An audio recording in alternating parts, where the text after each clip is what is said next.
A couple of weeks ago, you might have seen this video where world record indoor rower James Hall showed me how fast he is.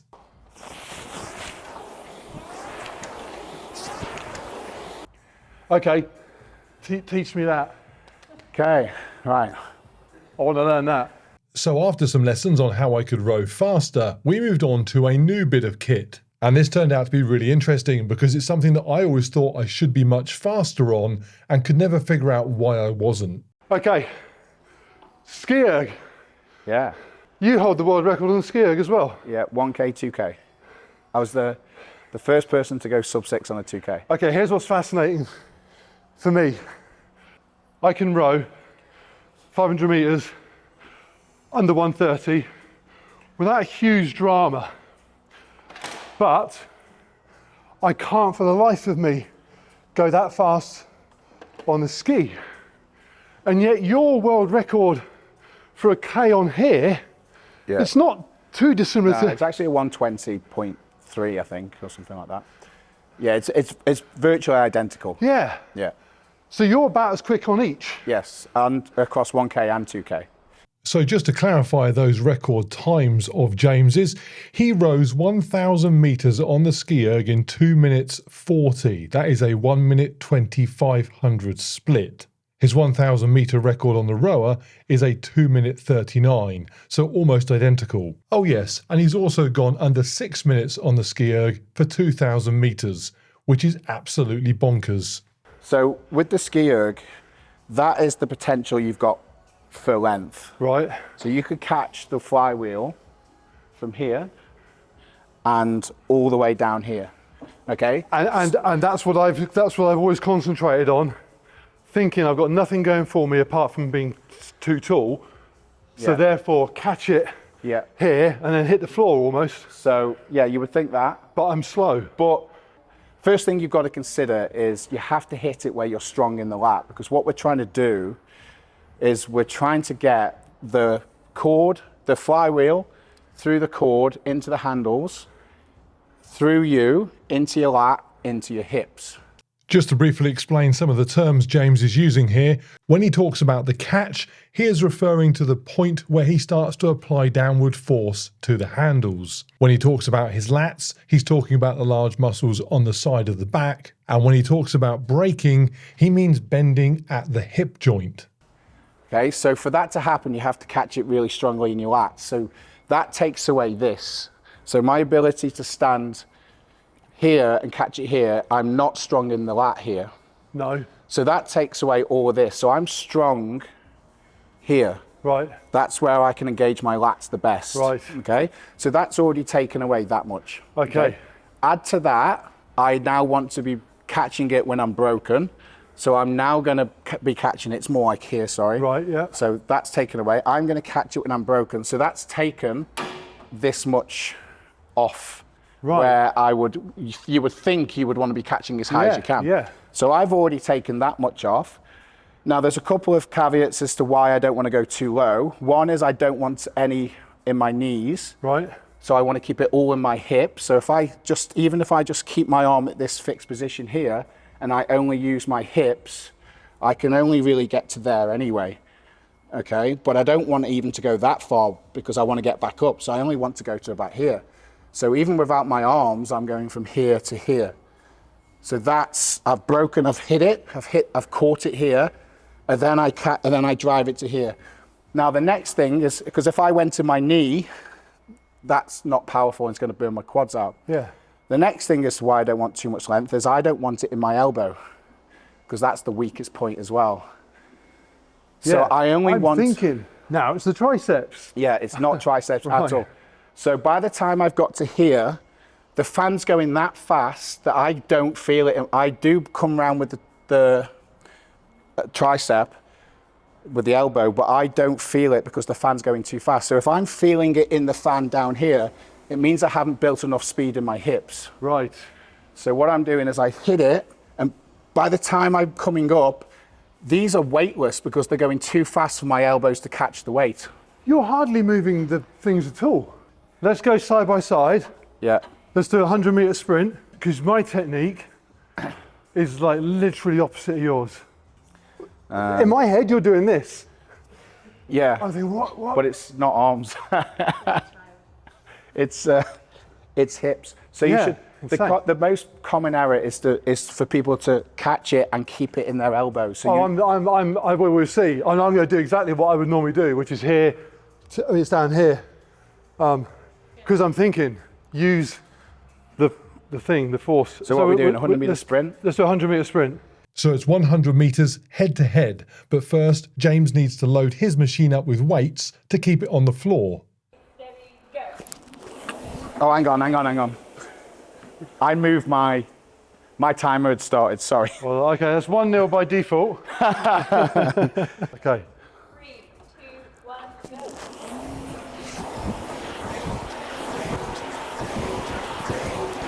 And here's a great chance to look at the difference in technique. When James applies force to the handles, they are a good 12 inches, if not more, from the top of the machine, and they never go an awful lot lower than his knees before returning straight back up again. On the other hand, I start my stroke almost at the top of the machine, and my hands don't only go down to my knees, they go below them and back behind them. It means James relies on a short stroke powered by bending at the hips, whereas my much longer stroke incorporates bending at a bunch of less efficient joints, including elbows, shoulders and knees.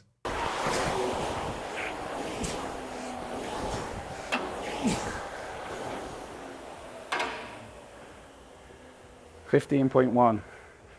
18.7. Cool. I'll tell you what, 134, that's shifting for me as an average. I think I saw a 112. I've got a 113 here. So having established that he is a bit quick, I thought I'd let him watch me to find out why I'm a bit slow. It's not the worst I've seen. Okay, seen enough. Fundamentally, you are engaging it with a weak, a suboptimal lat. Right, So if you engage it up here, yeah, you are then not going to be able to transfer it well. If I coach it by saying, if I took your arms away yep. and only gave you your hips, how would you feel best connecting with the hips? So if you're out here, you're actually getting pulled out of socket a little bit, because the leverage here, How would a T-Rex do it? perfect. You can have that. So if I said you could only use your hips, you're going to actually stretch these and get pulled out of socket a little bit. Yeah, yeah. So you want to get to a position where you feel connected with your back, because when you hit it, you want to be connected with the hips. So out here is no good and up there is no good.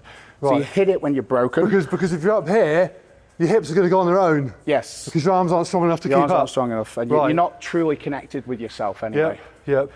So I want to hit it when I've broken with my arms in a strong position, Yep. my lats in a strong position, and then I only want to pull it enough that I then don't need my arms. So when I'm here, I've actually finished the stroke and I come up with my chest, hands in your pockets, chest up. So you hit it, hands in your pockets, chest up.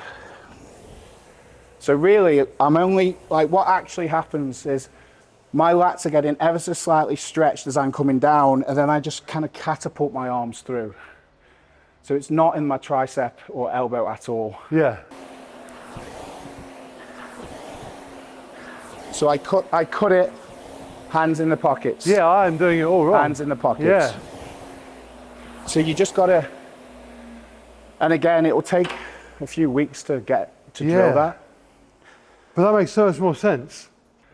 So what I want to try and get you to do is to hit it and then chest up into your pockets. So I want to hit it here. Already broken. Hang on. Hands by your forehead. Hands by the forehead. That is in forehead level. Oh, forehead level. Right. Yeah, that's where you're hitting it already broken. That's where you catch the resistance. There. Yeah. And then. But you use what here. you do. What you do is you come up and you are, because you don't actually have to catch it until you're broken. You can choose when you engage the fan. Oh, okay, yeah. I'm So with you use your dynamicness of coming off your toe, off your heels, and throwing the thing about. So a good way to demo this is if I was to do a a med ball slam. You wouldn't let go of it until your hips have broken. Yeah, that makes sense, yeah. Otherwise you're just throwing it at the floor. Yeah, otherwise Yeah. you're not getting any weight into it. Yeah. Okay. So I'm catching it.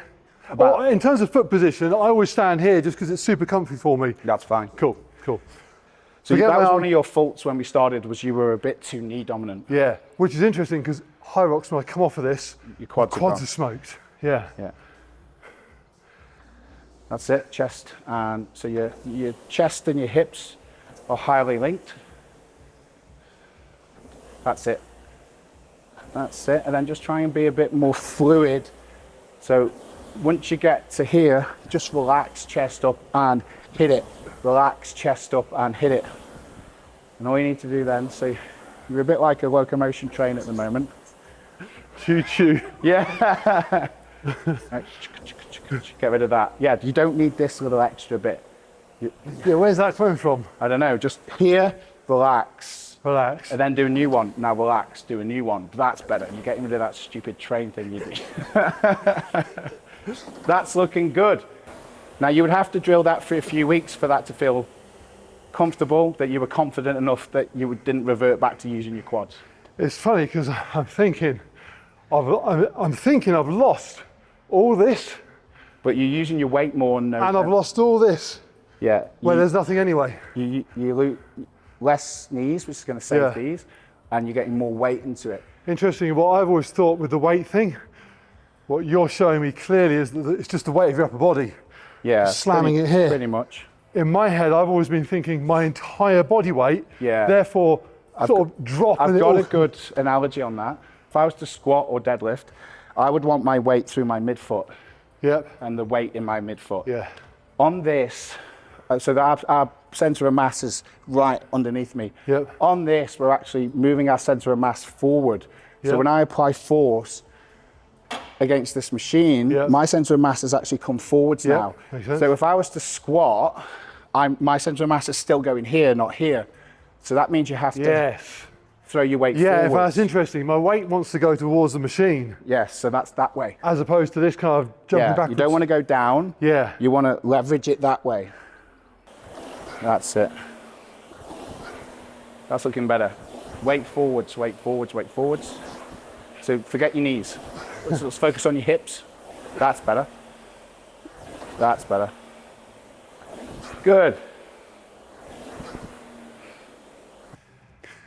So, That's a fun one because that's so much more to learn. yeah, it is, but the way I sort of argue it is your body gets really good at disregarding movements that are not useful as you do more and more of it. But you need to do it good in the first place. Yeah. Because if it's got critical errors, you'll always do the critical errors. So although it feels a bit alien now, if you continued with that, eventually you would groove that in your movement patterns, and you become highly efficient at the more efficient way. Yeah. You're efficient-ish at the inefficient way. Okay. Yeah. No, that was awesome, James. Good. Thank you so much, Mark. Thanks for coming all the way from Australia, That's all right. specifically to fuck me up. Yeah, no worries.